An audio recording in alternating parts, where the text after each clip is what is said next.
비추는 인생, 빛나는 인생이라는 제목으로 하나님의 말씀을 나누고자 하는데요. 말씀을 본격적으로 나누기 전에 여러분들이 오늘 세 가지를 꼭 기억해 주셨으면 좋겠습니다. 첫 번째는 하나의 이미지를 기억해 주셨으면 좋겠는데요. 등대 혹시 가보셨습니까? 등대라고 하는 이미지를 좀 마음에 담아 주셨으면 좋겠고요. 그 다음에 두 번째는 빛이라는 단어, 그리고 세 번째는 사랑이라는 단어를 마음속에 품고 오늘 말씀을 들어보시면 좋을 것 같습니다. CCM 작곡가인 한웅재 목사님이 여러 가지 좋은 곡을 작곡을 하셨는데 그 중에서 소원이라고 불리는 곡이 있습니다. 가사가 설교의 주제와 좀 연관이 깊이 있기 때문에 이 가사를 조금 찬찬히 읽어드리고자 합니다. 찬양하는 마음으로 들어주셨으면 좋겠습니다. 삶의 작은 일에도 그 마음을 알기 원하네. 그 길, 그 좁은 길로 가기 원해. 나의 작음을 알고 그분의 크심을 알며 소망, 그 깊은 길로 가기 원하네. 저 높이 솟은 산이 되기보다 여기 오름직한 동산이 되길. 내 가는 길만 비추기보다는 누군가의 길을 비춰준다면. 내가 노래하듯이 또 내가 얘기하듯이 살 길, 난 그렇게 죽기 원하네. 삶의 한 절이라도 그분을 닮기 원하네. 사랑, 그 높은 길로 가기 원하네. 그 좁은 길로 가기 원하네.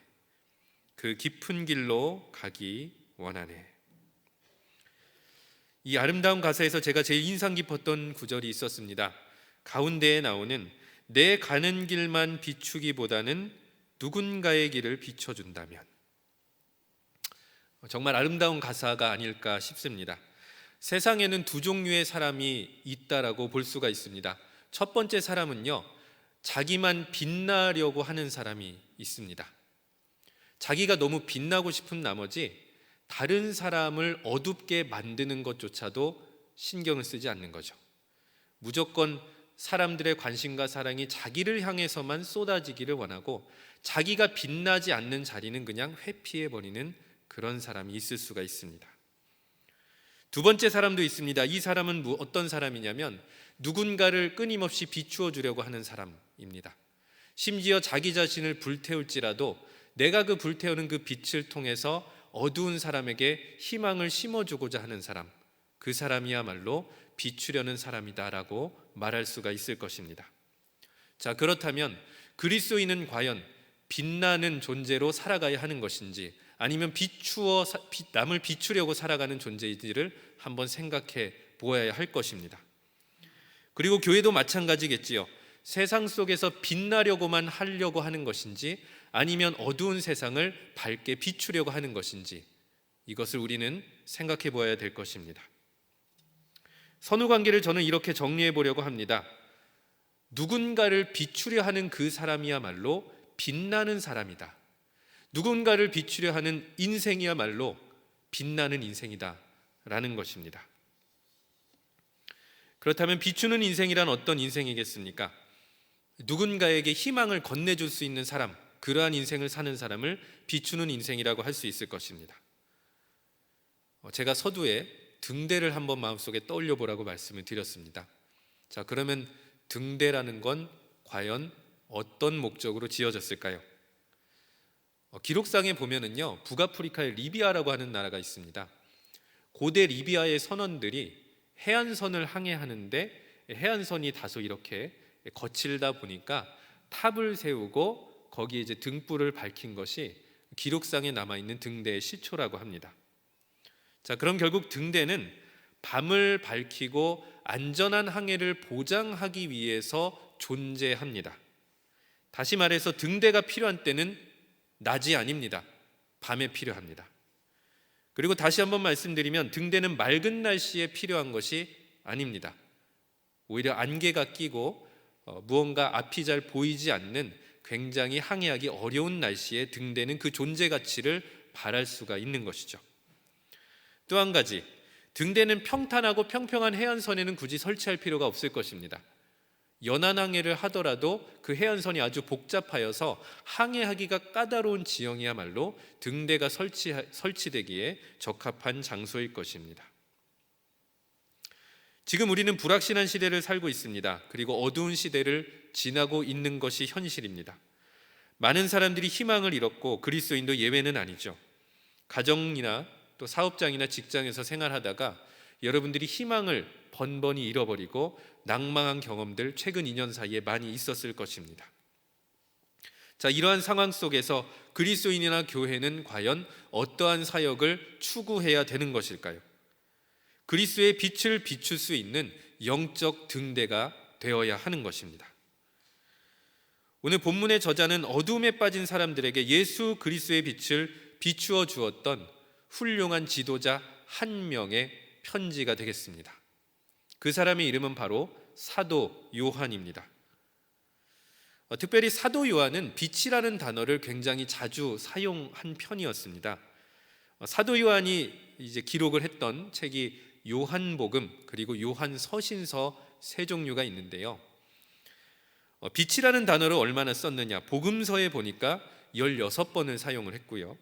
그 다음에 요한일서, 오늘 우리가 읽은 본문을 포함하는 요한일서에서는 5번을 사용하고 있습니다.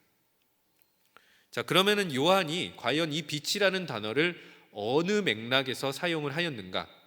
요한복음 12장 46절을 보니까요, 예수님께서 이 세상에 오신 목적과 연결하여 빛이라는 단어를 사용하고 있습니다.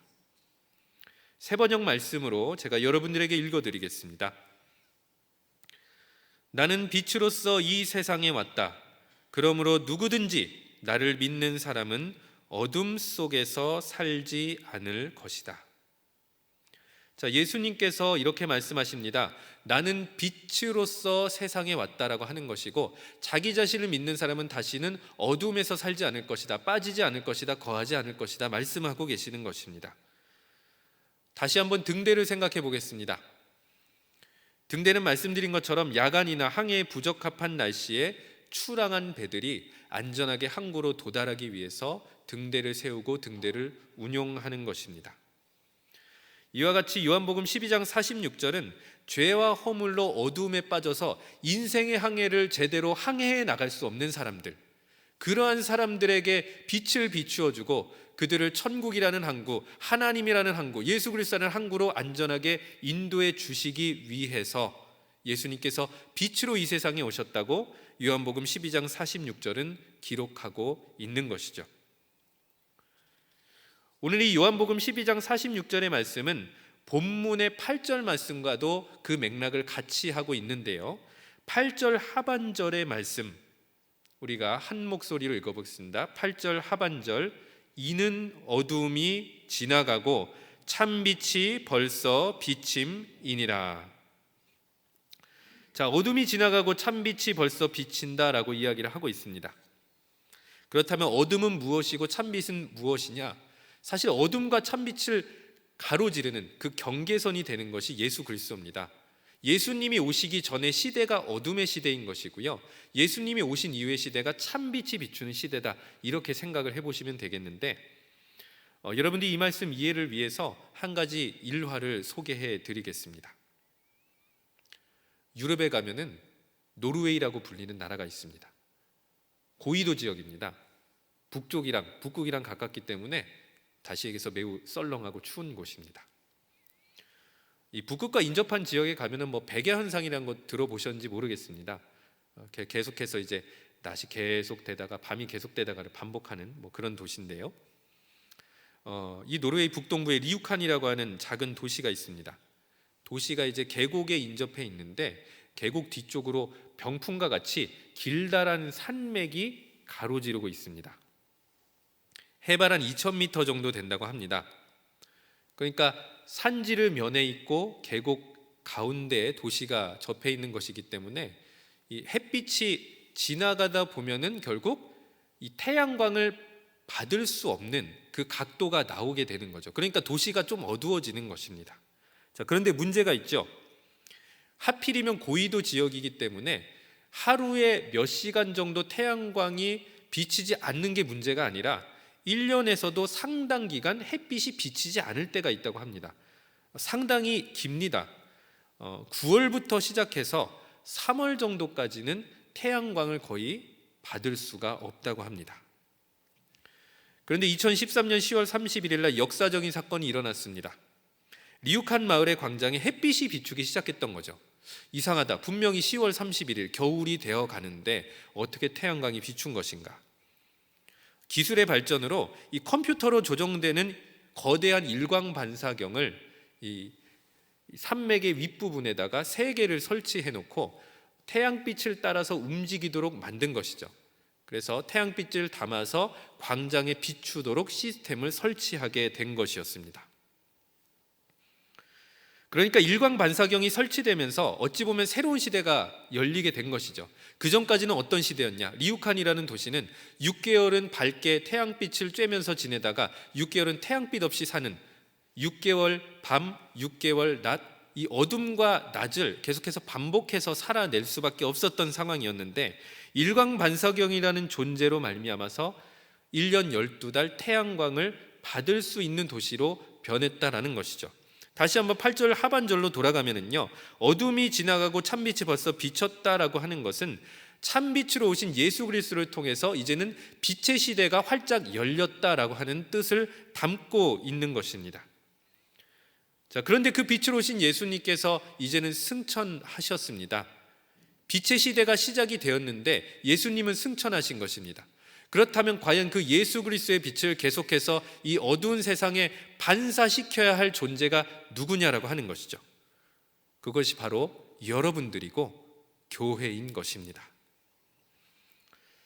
오늘 본문의 요점은 이렇습니다. 예수님께서 비추어 주신 빛을 어떻게 하면 어두운 세상 속으로 계속해서 반사시킬 수가 있는가? 그것에 대한 요한의 답변을 담고 있는 것이죠. 또 다시 한번 등대를 생각해 보겠습니다. 등대는 가만히 있다고 해서 빛을 비출 수가 없습니다. 빛을 낼 만한 연료를 공급해 주어야만, 그것이 전기가 되었든 등불이 되었든 무엇이 되었든 에너지가 공급돼서 빛을 비출 수 있도록 만들어 주어야만 등대의 역할을 계속 할 수가 있는 것이죠. 빛을 내려면 에너지가 필요한 것입니다. 자, 그러면 예수 그리스도의 빛을 비추려면 어떤 에너지가 필요할까요? 제가 서두에 말씀을 드렸는데요, 2가지 단어를 기억해 주셨으면 좋겠다고 했습니다. 자, 빛이라는 단어가 나왔습니다. 3번째, 사랑이라는 단어를 기억해 보십시오. 사도 요한의 별칭이 있습니다. 사랑의 사도였습니다. 다시 얘기해서 예수 그리스도의 빛은 사랑이라는 에너지를 통해서 비추어낼 수가 있다는 것이죠. 다시 본문으로 돌아가 보겠습니다. 우리 7절 말씀이 되겠습니다. 7절 말씀을 한 목소리로 읽겠습니다. 사랑하는 자들아, 내 계명을 너희에게 쓰는 것이 아니라 너희가 처음부터 가진 옛 계명이니 이 옛 계명은 너희가 들은 바 말씀이거니와. 자, 요한은 여기에서 새 계명과 옛 계명을 구분을 하고 있습니다. 자, 그럼 옛 계명부터 먼저 살펴보겠습니다. 옛 계명은 처음부터 가진 계명이다. 그리고 너희가 들은 바 말씀이다라고 되어 있습니다. 그러니까 계명을 받았는데 예전부터 전수해 온 말씀이라고 생각하시면 되겠습니다. 그럼 이것은 무엇이냐? 사실 율법을 말씀을 하는 것입니다. 유대인들은 예수님이 오시기 전부터 율법을 통해서 하나님의 말씀을 받아왔고 지켜왔고 순종해 왔습니다. 자, 그러면 질문이 생기죠. 요한이라는 사람은 과연 율법 중에서 전체 계명을 옛 계명이라고 부른 것인지, 아니면은 율법 중에서 특정한 계명을 염두에 두고 옛 계명을 얘기를 하는 것인지가 궁금해집니다. 율법의 전체인가? 율법 중에서 특정한 계명인가?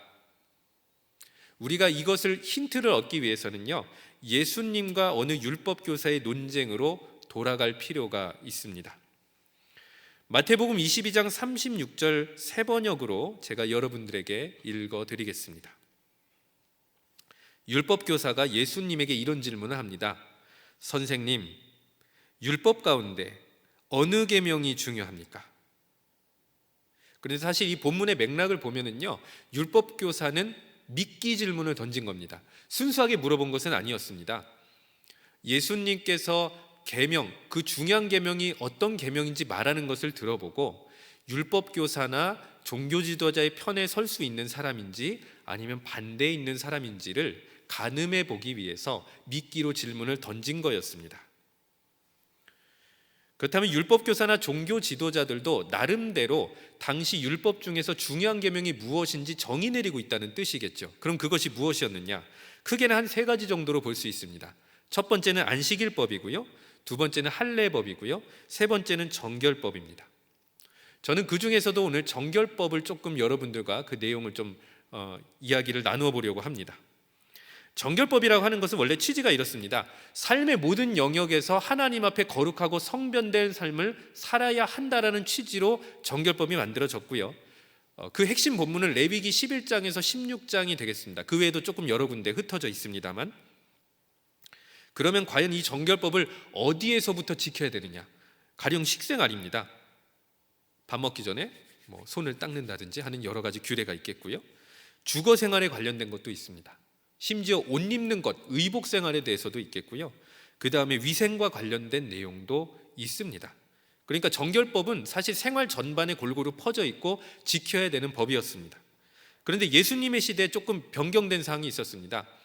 아무래도 지키려고 하면 좀 잘 지키기 위해서 법을 하나 만들면 뭘 만들죠? 하나의 법령 밑에 여러 가지 부칙과 세칙을 갖다 붙이게 되는 것이죠. 이와 같이 정결법을 잘 지키기 위해서 의생활에 대한 세칙이 여러 개가 생기고, 아니면은 위생에 대한 세칙이 여러 개가 생기고, 식생활에 대한 세칙이 여러 개가 생기는데, 예수님의 시대는 이 세칙이 얼마나 많이 생겼는지 문자 그대로 지키기가 도무지 불가능할 정도로 세칙이 너무 많이 생겨서 결국 정결법을 지키는 것 자체가 형식적으로 바뀌었던 시점이었다라는 것이죠. 또 한 가지 정결법에 대해서 우리가 알아야 될 내용이 있는데, 정결법의 원칙 하나가 있습니다. 그것은 무엇이냐면, 부정함에 접촉하면 그 부정함을 접촉한 사람도 똑같이 부정해지더라라는 원칙이 있었습니다. 자, 그러면 이 부정함을 가져오는 것을 피해야 되겠습니다. 근데 이게 물건만 있었던 게 아니었습니다. 예수님 시대는 부정함을 가져오는 사람도 있었습니다. 가령 사실 레위기에 보면 문둥병자를 대표적으로 이야기를 하는데요, 정말 의외의 사람들이 예수님 시대 정결법 그 규례에 포함이 되어 있었죠. 가령 이런 것입니다. 구전율법 모음 미시나라고 하는 것이 있는데, 미시나의 내용을 읽어드리겠습니다. 세리가 어떤 집에 들어가면 그 집의 모든 것이 부정해진다. 자, 그럼 생각을 해볼까요? 세리가 세금을 거두려면 가가호호 방문을 해야 됩니다. 방문을 했습니다. 세금을 걷어갔습니다. 그 다음에 난리가 난 거죠. 미시나에 따르면 일단은 방문을 받았는데 세리가 왔기 때문에 그 집은 부정해졌습니다. 정결 예식을 치러야 되는 상황이 돼버린 거죠. 자, 그러면 사람들 입장에서 세리의 방문이 기쁠까요? 번거로울까요? 번거로운 거죠. 안 그래도 나한테 돈을 가져가는 사람이라 기분이 나쁜데, 제의적으로 봤을 때도 이 사람이 방문하면 우리 집이 부정해지기 때문에 그냥 세리라는 사람 자체는 그냥 피해야 될 사람, 무시해야 될 사람, 무관심해야 될 사람이 돼버리고 마는 것이죠.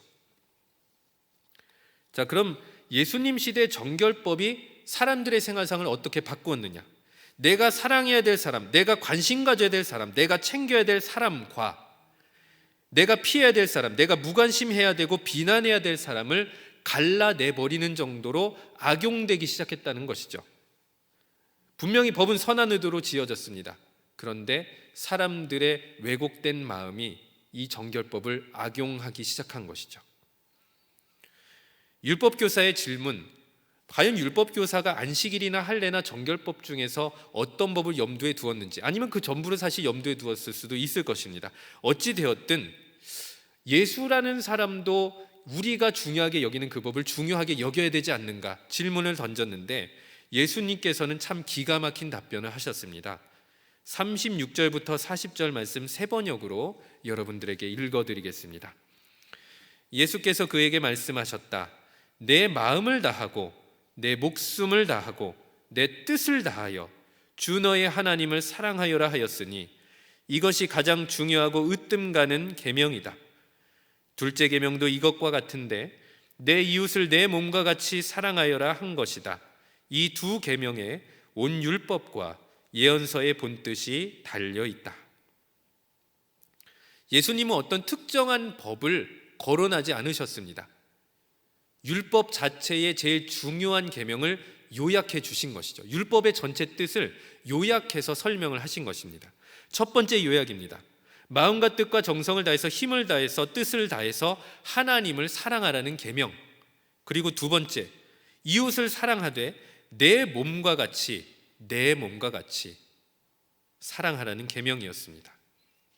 그렇기 때문에 율법 전체의 계명을 요약하면 하나님을 사랑하고 이웃을 내 몸과 같이 사랑하라는 계명이 될 것이고, 여기에서 공통된 요소는 사랑이 되겠습니다. 자, 예수님 당시 정결법으로 다시 돌아가겠습니다.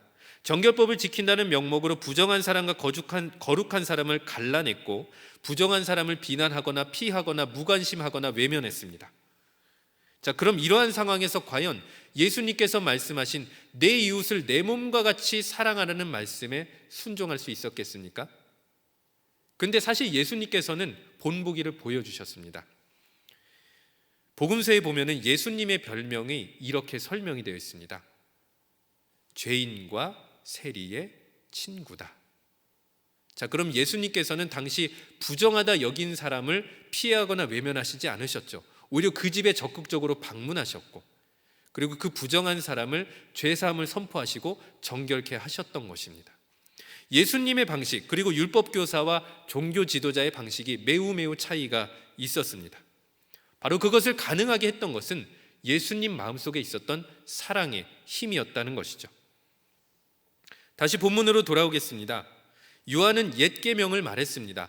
옛 계명의 핵심은 하나님을 사랑하고 이웃을 사랑하라는 것인데, 사실 여기서 요한이 말하는 옛 계명은 이웃을 내 몸과 같이 사랑하라는 계명을 말하는 것이죠.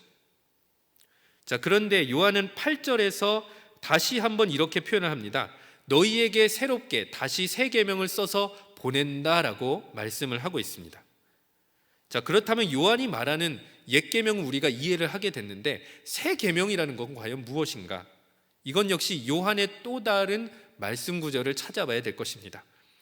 요한복음 13장 34절에서 예수님은 새 계명이 무엇인지 직접 말씀하셨고, 요한이 이를 기록하고 있습니다. 자, 요한복음 13장 34절의 말씀을 한 목소리로 읽겠습니다. 새 계명을 너희에게 주노니 서로 사랑하라. 내가 너희를 사랑한 것 같이 너희도 서로 사랑하라. 네, 새 계명은 간단합니다. 내가 너희를 사랑한 것 같이 너희도 서로 사랑하라는 계명이 되겠습니다. 자, 그러면 옛 계명과 새 계명이 어떤 계명인지를 우리는 확인하게 되었습니다. 옛 계명은 내 몸같이 이웃을 사랑하라는 계명이고, 새 계명은 내가 너희를, 즉 예수님께서 우리를 사랑하신 것 같이 서로 사랑하라는 계명이 되겠습니다. 그러니까 공통점은 사랑해야 되는 것입니다. 사랑하라는 계명을 우리가 받은 것인데 기준이 조금 달랐습니다. 율법에서는 내 몸과 같이 사랑하라는 것이었고, 그리고 새 계명에서는 예수님께서 나를 사랑하신 그 사랑과 같이 사랑하라는 계명이 되겠습니다. 자, 이렇게 우리는 옛 계명과 새 계명이 무엇인지를 확인하게 됐고, 특별히 요한은 오늘 본문을 통해서 이 편지를 받은 사람들을 향해서 새 계명을 지킬 것을 권면하고 있습니다.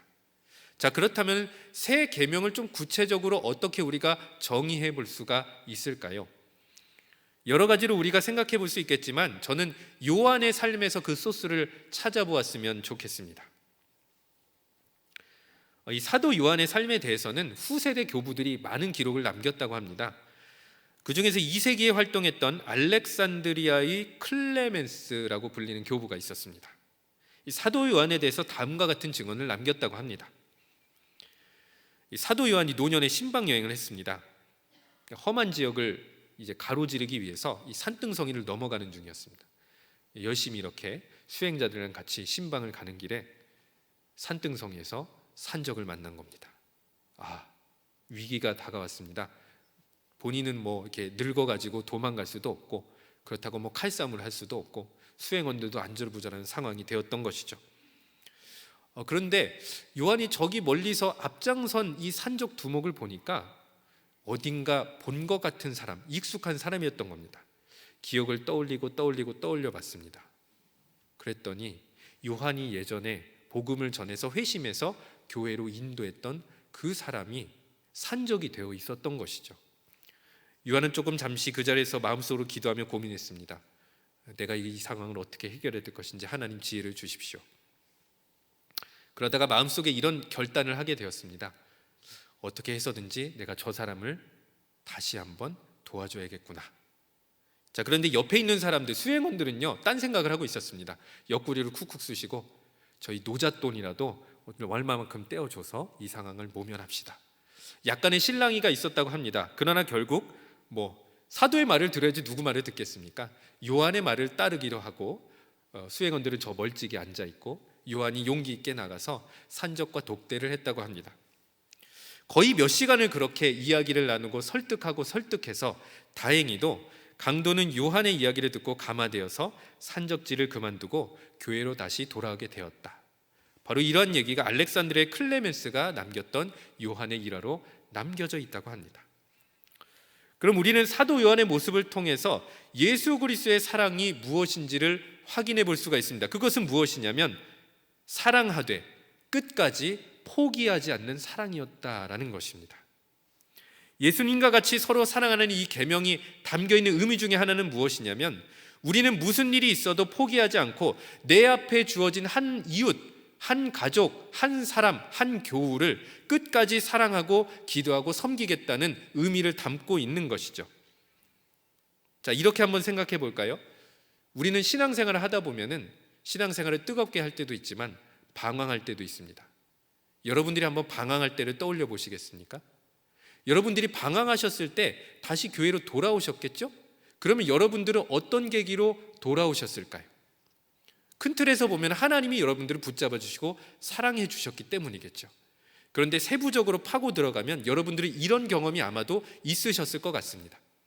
나는 끝까지 교회를 멀리하고 그 교우들을 멀리하고 그냥 바쁘다고 하고 계속해서 외면하고 피하고 있는, 영적으로 힘들고 낙심되어 있는 상황인데 누군가는 계속해서 여러분들에게 영적인 등불을 비추어 준 것이죠. 연락해주고 기도해주고 상담해주고 끌어주고 안아주고 격려해주고 다시 돌아가야 된다고 힘을 불어 넣어주었던 누군가, 여러분들의 등대가 되어주었던 누군가가 있었기 때문에 여러분들은 아마도 방황의 길을 멈추고 그리스도께로 돌아왔을 것입니다. 바로 요한이 했던 사역이, 요한의 일화가 이것을 담고 있는 것이죠. 마지막으로 8절 상반절의 말씀 한 목소리로 읽어보겠습니다. 상반절까지만 읽겠습니다. 다시 내가 너희에게 새 계명을 쓰노니 그에게와 너희에게도 참된 것이라. 주목해야 될 단어가 있습니다. 너희에게도 참된 것이라. 너희에게도라고 되어 있습니다. 그러니까 새 계명을 써서 전달해 주었습니다. 새 계명은 예수님께서 우리를 사랑하신 것 같이 서로 사랑하라는 계명이 되겠습니다.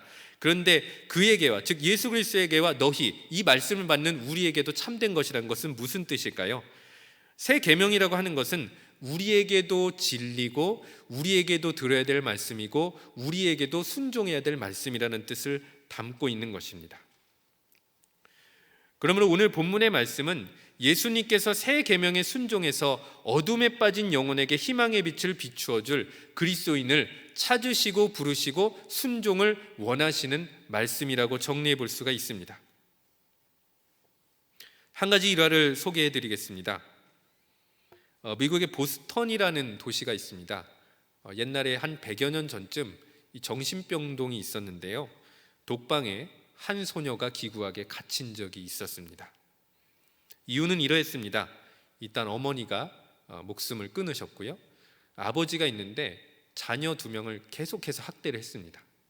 그러다가 결국에는 경찰에 붙잡히게 되고 자녀들은 어쩔 수 없이 타가소 같은 보호시설에 위탁이 되었던 것입니다. 그런데 동생의 건강이 너무 악화된 상태에서 보호소로 가는 바람에 이 동생의 건강이 계속해서 나빠지게 되었고 결국 보호소에서 동생마저도 목숨을 잃어버렸습니다. 천의 고아가 된 것이죠. 그런데 문제는 바로 이 동생의 죽음 때문에 간신히 버텨오던 이 소녀가 완전히 정신을 놓게 되었던 것입니다.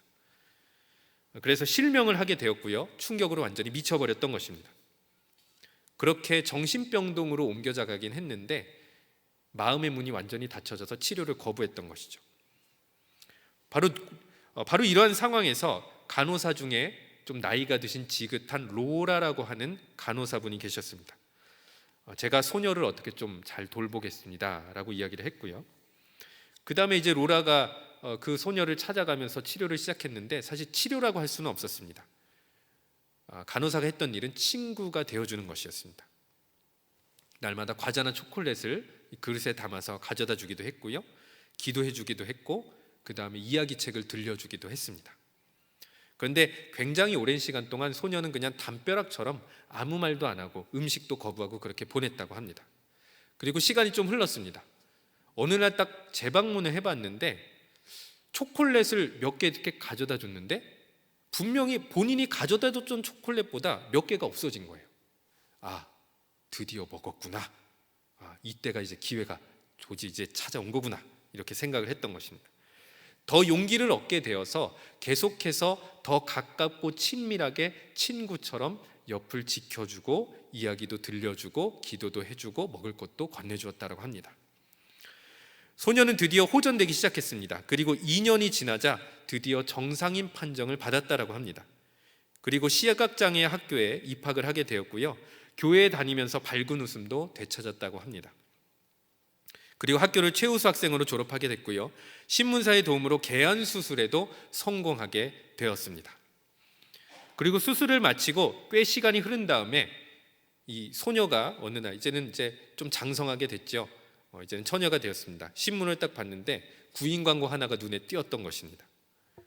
보지 못하고 듣지 못하고 말하지 못하는 아이를 돌볼 사람을 구합니다.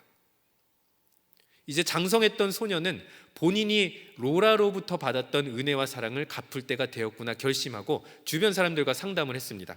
돕고 싶습니다. 그런데 주변 사람들 다 뜯어 말렸습니다. 너는 그냥 보는 것만 못하지 않았는데 이건 뭐 말도 못하고 듣지도 못하는 아이를 네가 어떻게 할 거냐, 역부족이다, 그냥 다른 데 취직해라, 지금 너는 그럴 만한 능력이 안 된다, 이렇게 조언을 받았다고 합니다. 그때마다 이 여인이 했던 말이 이러했습니다. 저는 하나님의 사랑을 확신합니다. 하나님의 사랑으로 감당할 수 있을 것입니다. 그리고 나서 장애인 아이를 처음으로 방문했는데 그 아이의 이름을 여러분들에게 알려드리겠습니다. 헬렌 켈러였습니다.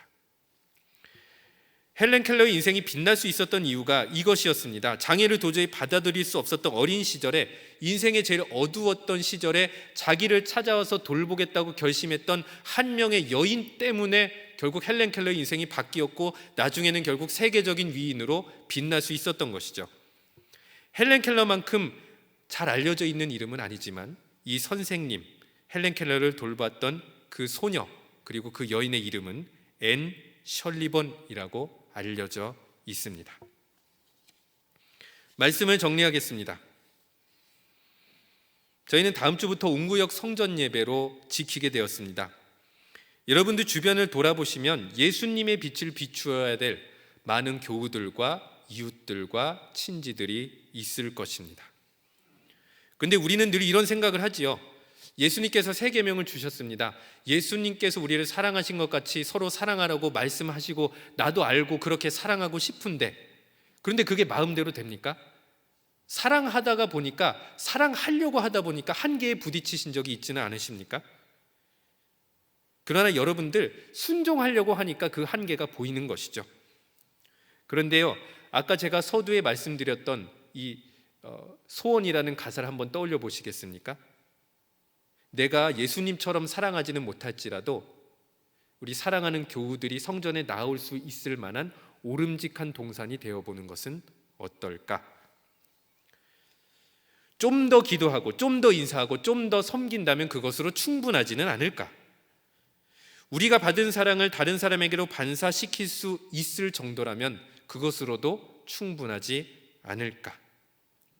무관심보다는 말 한마디가, 말 한마디보다는 따뜻한 표정과 인사로도 충분하지 않을까?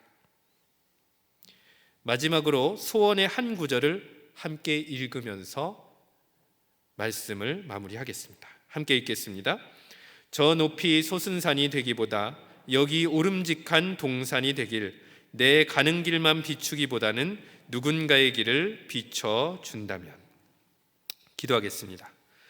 은혜와 사랑이 풍성하신 하나님 아버지, 어두웠던 우리의 삶과 영혼에 참 빛을 비추어 주셔서 구원받게 하신 은혜에 감사를 드립니다.